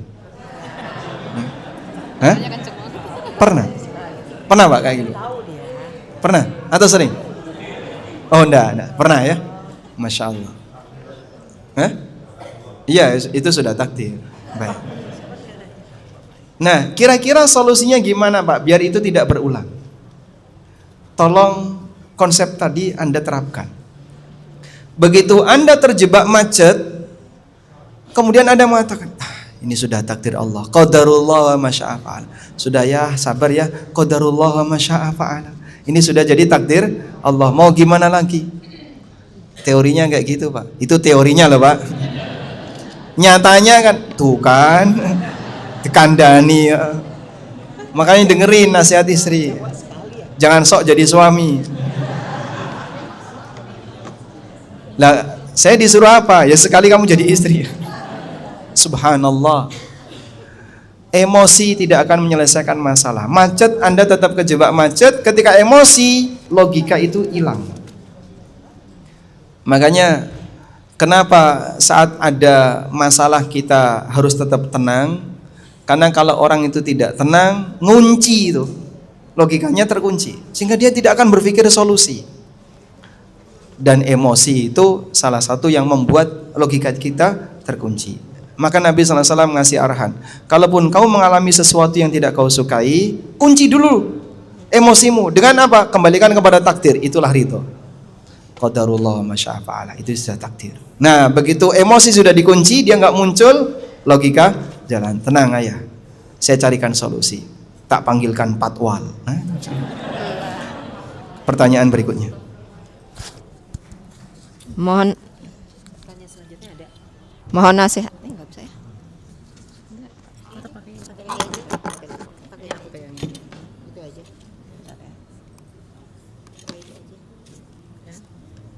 Mohon nasihatnya Ustadz. Apa perbedaan tawakal dengan pasrah? Apakah tawakal hanya diterapkan dalam situasi yang sulit? Syukron Ustadz. Apa perbedaan antara tawakal dan pasrah? Ya kurang lebih itu penerjemahan. Tawakal itu adalah pasrah kepada Sang Kuasa, Dat yang Maha Kuasa atas segalanya. Sehingga orang yang tawakal, dia menyerahkan urusan yang menjadi beban bagi dia kepada Zat yang Maha Kuasa. Dalam posisi dia sudah nyerah, maka dia serahkan, dia pasrahkan kepada Zat yang Maha Kuasa. Kurang lebih seperti itu. Nah, apakah tawakal hanya terjadi pada situasi yang sulit? Baik, sebenarnya ada tawakal yang lebih penting untuk kita berlatih melakukannya. Tawakal apa itu, Pak? Tawakal saat ibadah. Tujuan Bapak beribadah apa, Pak? Tujuan Bapak beribadah apa, Pak? Dapat pahala. Ibu-ibu kalau beribadah tujuannya apa? Dapat pahala. Itu pasti atau tidak? Pasti? Ada nggak ibadah yang tidak diterima? Ada. Kalau ibadah tidak diterima gimana? Tidak dapat pahala. Ya nggak dapat apa-apa. Makanya Nabi SAW mengatakan tentang puasa, rubba sha'imin hadduhu min siyamil ju' wal atas. Ada banyak orang yang puasa dan dia cuma dapat haus dan dahaga. Beliau SAW juga mengatakan, wa man yansariful abdu min salatihi wa ma kutiba lahu illa nisfuha aw thuluthuha aw rubu'uha aw khumusuha. Ada orang yang selesai salat namun pahala yang dia dapatkan hanyalah setengahnya, sepertiga, seperempat, seperlima, seper sampai bisa jadi sepersekian. Maka ada orang yang beribadah tapi dia nggak dapat pahala. Tadi salat subuh yang bisa menjamin subuhnya diterima oleh Allah? Nggak ada. Baik. Oleh karena itu saat kita beribadah, bertawakallah kepada Allah. Karena kita bisa berhasil atau tidak kita nggak tahu. Dan ketika kita menghadapi sesuatu yang kita nggak bisa memastikan, serahkan kepada Zat yang Maha Kuasa. Wallahu a'lam. Berikutnya Ustadz, sebelum kita tawakal, kita harus usaha dan berdoa maksimal. Apakah hukum usaha dan doa ini? Sebelum kita bertawakal, kita perlu usaha dan doa. Jawabannya betul. Karena manusia kalau ingin mewujudkan akibat, maka dia harus menempuh sebab, gitu ya. Sebab, coba ini penting ini ya. Satu-satunya zat yang bisa menciptakan akibat tanpa sebab hanya Allah. Allah Ta'ala berfirman, innama amruhu idza arada syai'an ayyaqula lahu kun fayakun.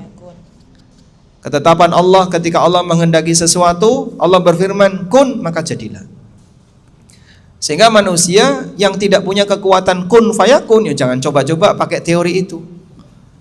Saya mau kaya, caranya gimana? Dekem di rumah, kun fayakun langsung kaya itu. Ya tidak bisa. Satu-satunya yang bisa mewujudkan akibat tanpa sebab hanya Allah. Maka manusia ketika ingin sesuatu, ya dia harus usaha. Itu bukti bahasanya dia tidak punya kekuatan menciptakan. Tapi yang dia lakukan adalah mengambil sebab untuk menghasilkan sesuatu. Nah, di posisi ketika dia sudah tidak mampu lagi, saya sudah berusaha untuk mengambil sebab, tapi sudah mentok, ya sudah, barulah serahkan kepada Allah. Dan doa itu bagian dari pelengkap ikhtiar. Kerja manusia itu ikhtiarnya diiringi dengan doa, lalu dipasrahkan kepada Allah. Wallahu a'lam. Pertanyaan berikutnya Ustadz. Assalamualaikum warahmatullahi wabarakatuh. Waalaikumsalam warahmatullahi wabarakatuh. Ada dua pertanyaan. Bagaimana caranya melihat suatu kondisi itu ada petunjuk yang harus dijalani dan benar petunjuk tersebut dari Allah? Yang kedua, bagaimana cara tawakal apabila suatu kondisi yang harus diputuskan segera, karena apabila tidak segera maka akan menimbulkan perkara lainnya. Bagaimana kita bisa mengetahui satu kondisi itu petunjuk dari Allah? Tidak tahu. Karena kita bukan orang yang mendapatkan wahyu. Bahkan sampai pun begini, ini kesalahpahaman sebagian orang. Mengandalkan mimpi itu nggak benar. Sebab tidak ada jaminan mimpi hamba itu benar. Nabi SAW pernah menyebutkan dalam hadis riwayat Bukhari, boleh Anda catat ya. Ar-ru'ya salasah, mimpi itu ada 3. Yang pertama, busyram minallah, wa hadithun nafsi, wa lu'batus syaitan. Mimpi itu ada 3. Kabar gembira dari Allah, bawaan perasaan, dan permainan setan. Maksudnya gimana Pak? Bisa jadi ada orang yang dia lama nggak punya anak, terus selalu kepikiran kapan punya anak, mimpi gendong anak. Itu kira-kira berarti isyarat sebentar lagi punya anak atau gimana? Saya pernah baca buku takwil mimpi ya, walaupun itu hanya teori. Kalau ada orang pingin sesuatu tertentu, misalnya pengen punya anak tadi, lalu dia mimpi gendong anak, itu justru isyarat sangat jauh untuk punya anak. Karena itu bawaan perasaan. Itu bawaan perasaan. Pengen nikah, sampai mimpi nikah, berarti itu isyarat, oh nikahmu masih jauh. Karena ini bawaan perasaan. Makanya mimpi tidak bisa dijadikan standar. Oleh karena itu, untuk sholat istikharah, Rasulullah SAW tidak meletakkan jawabannya di mimpi. Sholat istikharah, Nabi SAW tidak ngajari bahwa jawabannya itu di mimpi. Nah terus kita tahunya gimana Pak? Ya enggak tahu. Apa yang terjadi barulah kita tahu. Setelah terjadi baru kita tahu. Jadi kesimpulannya, hamba baru tahu kapan? Setelah kejadian. Kalau Nabi diberitahu melalui wahyu, sementara kita tidak mungkin bisa tahu melalui wahyu. Maka kita baru tahu, oh berarti ini yang Allah kehendaki setelah kejadian. Misalnya ya, Anda mau nikah atau mau punya mantu, mau punya mantu. Sudah? Orang tua ikut mempertimbangkan, akhirnya ibu atau bapak ikut istikharah. Dalam proses ketika Anda istikharah, mohon petunjuk dari Allah. Di situ kalau memang ini adalah calon yang baik, maka segerakan dan berkahi. Kalau ini calon yang buruk, maka jauhkan dan gantikan dengan yang lebih baik. Dah? Terus setelah itu Pak, setelah istikharah ngapain? Mengalir. Ikuti saja apapun yang terjadi. Nah, yang terjadi itulah pilihan Allah. Yang terjadi itu pilihan Allah. Sehingga tidak nunggu mimpi, kok gak mimpi-mimpi. Malah yang laki-laki kok malah mimpi basah. Ini tanda isyarat apa Pak Ustadz? Tanda kamu diguyur. Nah, jangan menantikan itu, karena memang jawabannya bukan di situ. Tapi apa yang terjadi setelah kamu istikharah, itulah yang dikehendaki oleh Allah. Dan itulah yang terbaik bagimu, sehingga tidak kau paksakan. Kalau memang apa yang terjadi ridho kepada ketetapan Allah Subhanahu wa taala. Wallahu a'lam.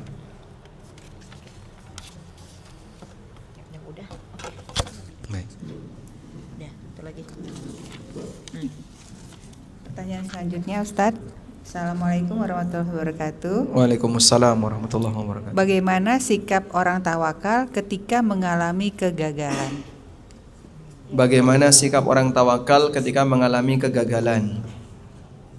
Jadi kalau tawakal tadi kan sebelumnya, sementara hasil belum tentu sesuai yang kita inginkan. Kita menilai gagal itu saat kapan? Hasil tidak sesuai yang kita inginkan. Baik. Apakah ketika hasil tidak sesuai yang kita inginkan itu berarti pasti gagal? Dalam definisi manusia demikian. Tapi dalam definisi syariat kita, agama kita tidak demikian.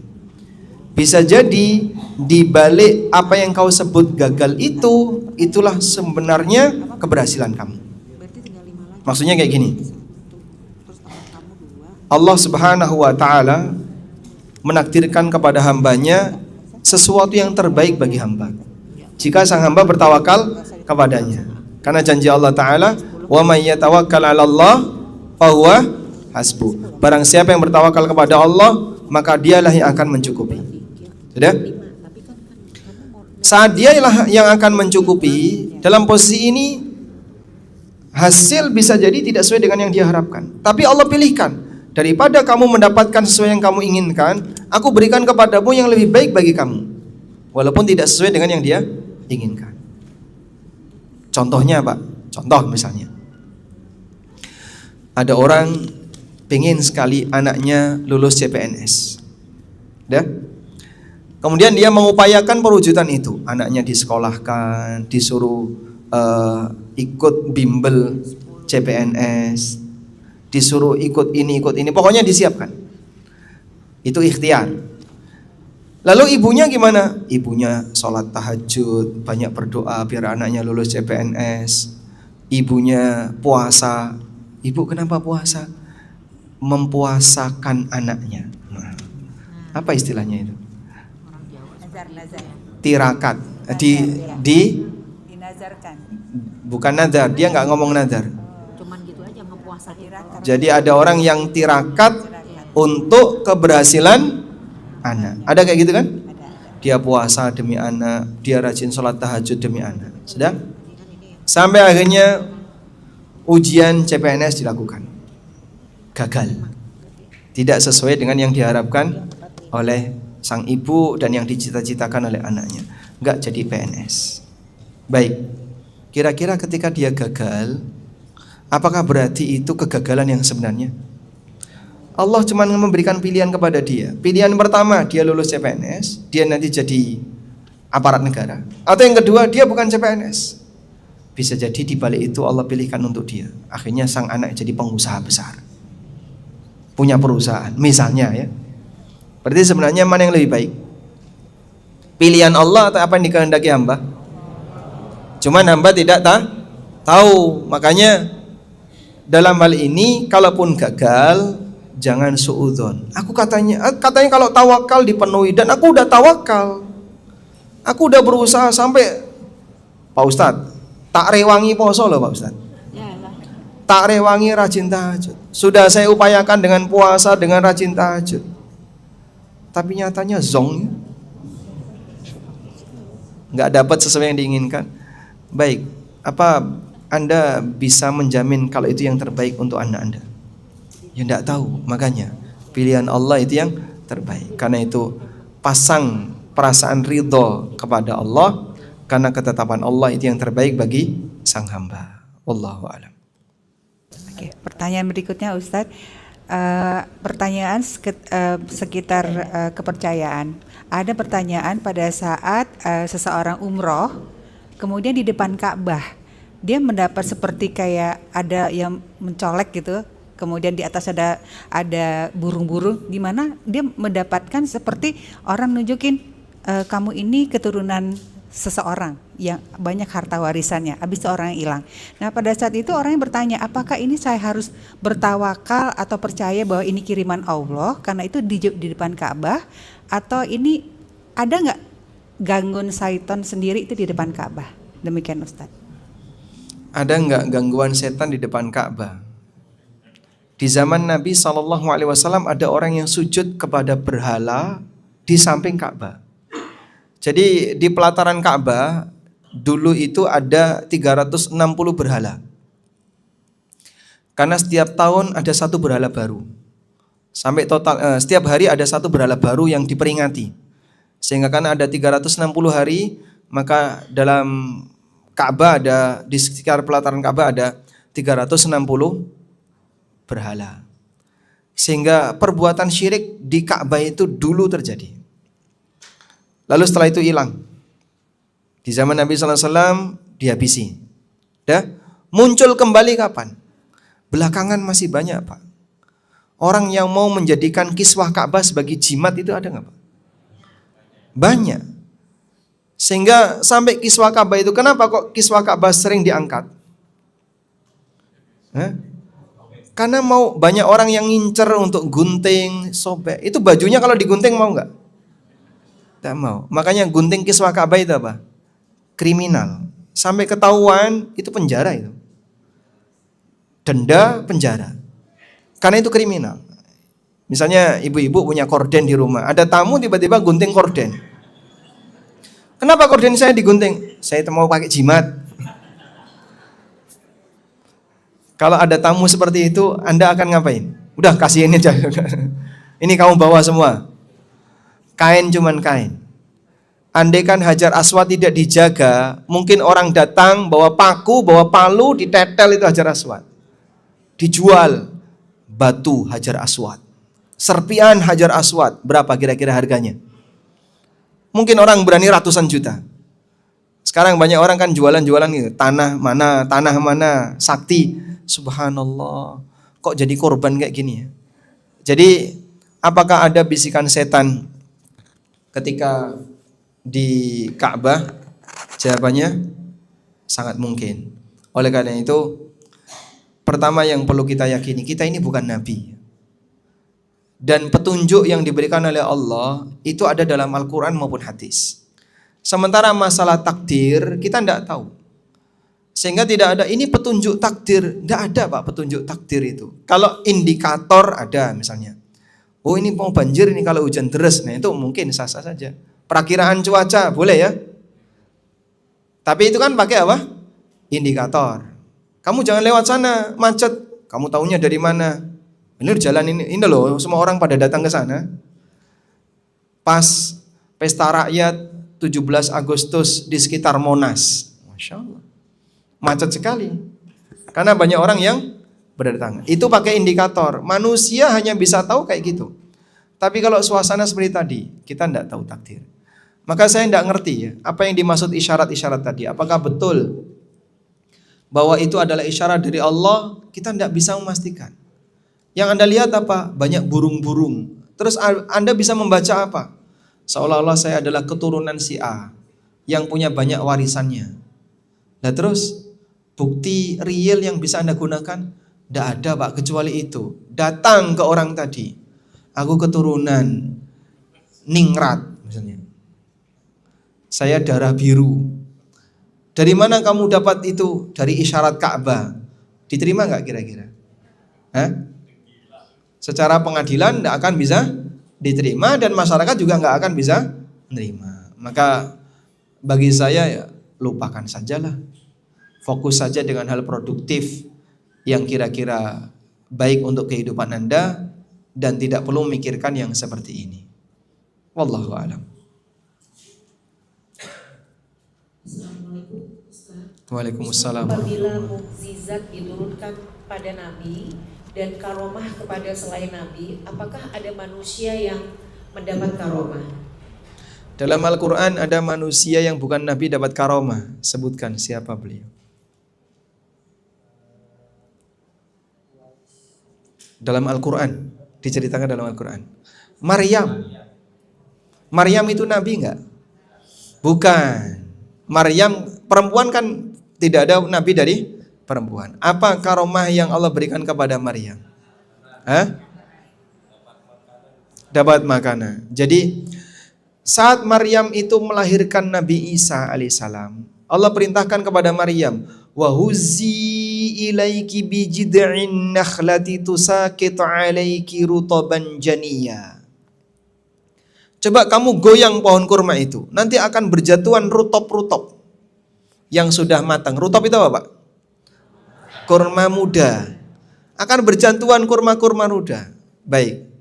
Wanita melahirkan itu lemah atau kuat? Hah? Lemah. Di sini yang paling kuat siapa? Mungkin Bapak ya. Bapak kalau goyang pohon kelapa, siapa yang bergoyang, Pak? Pohonnya atau Bapak, Pak? Ya. Kalau lelaki kuat, dia goyang pohon kurma, bukan pohon kurmanya yang bergoyang, dia yang bergoyang. Ini wanita habis melahirkan suruh goyang kurma, itu goyang itu kurmanya, Pak. Jadi mungkin kayak Anda lihat apa ya, pohon yang masih kecil, misalnya jambu yang masih kecil, pegang, goyang itu, jambunya bisa rontok. Maryam pohon kurma gede digoyang, itu kurmanya goyang. Apa itu? Karomah. Karena Maryam bukan Nabi. Dan masih banyak cerita-cerita karomah yang lain yang dialami oleh orang saleh. Wallahu a'lam. Assalamualaikum Ustaz. Waalaikumsalam Di warahmatullahi luar topik, Afwan Ustaz, apakah uang negara yang terpakai dahulu wajib dikembalikan ke negara? Kondisinya dahulu beliau tidak tahu kalau itu bukan haknya, dan posisinya sekarang beliau untuk hidup kekurangan beliau hidup masih dibantu anak-anaknya, apakah masih wajib mengembalikan? Baik. Satu hal yang perlu kita catat, bahwa dolim itu tidak pernah dilupakan oleh Allah. Allah berfirman dalam Al-Quran, وَلَا تَحْسَبَنَّ اللَّهَ غَافِلًا عَمَّا يَعْمَلُ الظَّالِمُونَ. Jangan sampai kalian menyangka bahwa Allah akan melupakan tindakan yang dilakukan oleh orang dolim. Bisa jadi ketika di dunia dia aman, gak ada yang nangkep, gak ada yang tahu, sehingga dia bawa harta hasil kedoliman itu sampai mati. Bisa jadi. Tapi hidup tidak sekali. Ada kehidupan yang kedua, di mana semuanya akan dibongkar oleh Allah. Yauma tublas sarair. Pada hari di mana semua rahasia akan dibongkar oleh Allah. Sehingga yang dulu tidak diketahui oleh orang lain akan ditampakkan oleh Allah Subhanahu wa taala. Terus gimana, Pak? Allah mengatakan di lanjutan ayat, innama yuakhiruhum liyaumin tashkhasu fihil absar. Allah menunda hukuman bagi orang dolim sampai datang masa di mana semua mata terbelalak karena melihat siksa. Jadi mungkin ketika di dunia Anda tidak dipolisikan, tidak dipidanakan, padahal itu tindakan kriminal. Tapi ingat, Anda tidak boleh merasa aman. Terus solusinya gimana, Pak? Kembalikan dong. Nah, itulah perintah Pak Presiden ya. Dan memang seperti itu taubatnya. Jadi kembalikan harta yang bukan milik kita tadi. Ke siapa? Ke pemiliknya. Kalau itu milik negara, kembalikan ke negara. Kalau itu milik pribadi, kembalikan ke pribadi. Pak Ustadz, saya pernah utang ngemplang dulu. Sekarang saya sudah taubat. Kembalikan. Saya tidak tahu di mana orangnya, Pak Ustadz. Berarti siap-siap ditagih pemiliknya di akhirat. Siap-siap ditagih pemiliknya di akhirat. Dulu Pak Ustadz, saya pernah naik angkot nggak bayar. Naik angkot nggak bayar, itu dosa nggak? Dosa. Tapi kan waktu itu masih SMA, Pak Ustadz. Lah terus apakah terus jadi hilang? Tidak. Allah tidak pernah melupakan kezaliman. Terus gimana itu? Wajib dikembalikan. Kalau nggak ketemu orangnya, Pak, siap-siap ditagih pemiliknya di akhirat. Makanya jangan pernah meremehkan dolim kepada orang lain, termasuk dalam urusan harta, karena akan ada konsekuensi besar ketika kita menghadap Allah. Nah sekarang masalah baru yang bersangkutan dalam kondisi tidak mampu, bergantung kepada anak. Bisa nggak dicicil? Jadi yang dari anaknya tadi, nafkah dari anaknya dikurangi sebagian, dipakai untuk apa? Nyicil. Nyicil kemana Pak Ustadz? Mungkin bisa disalurkan untuk lembaga sosial yang kegiatannya untuk pembenahan lingkungan. Itu kan kembali ke negara untuk perbaikan fasum dan seterusnya. Insya Allah itu bisa masuk kategori mengembalikan ke negara. Wallahu alam. Baik, sudah jam 11 ya. Lebih 3. Mungkin itu yang bisa kita sampaikan. Semoga bermanfaat. Mudah-mudahan Allah Subhanahu wa taala menjadikan kita sebagai pribadi yang bertawakal kepadanya dan selalu istiqomah di atas jalan kebenaran. Wassallallahu ala nabiyyina Muhammadin wa ala alihi wa sahbihi wasallam. Wa akhiru da'wana alhamdulillahi rabbil alamin. Wassalamualaikum warahmatullahi wabarakatuh.